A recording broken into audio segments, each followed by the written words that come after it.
Good morning friends. सकाळू सकाळू जदि चाहा कि कॉफी पिउछन ताके एवॉइड करी घरे बने पारबे गोटे बढ़िया हेल्थ ड्रिंक जेनटा आमर सबु प्रकार देह समस्या दूर करि पारबा। आसन देखमा काढ़ा मैं आज काढ़ा बनै छे।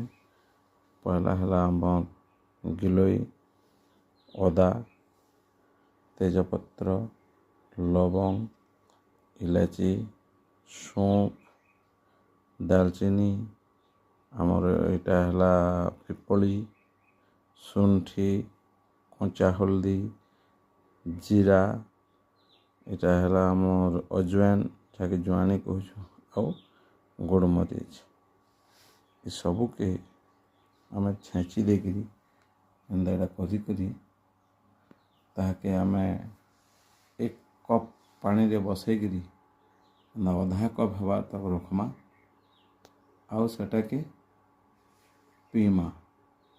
पेट रोग, चर्म रोग किंबा आपनकर इम्यूनिटी पावर सब बूस्ट करवा ट्राए करूँ। सबुदिन सकाळू खाली पेट रे काढ़ा पीऊ। नमस्कार।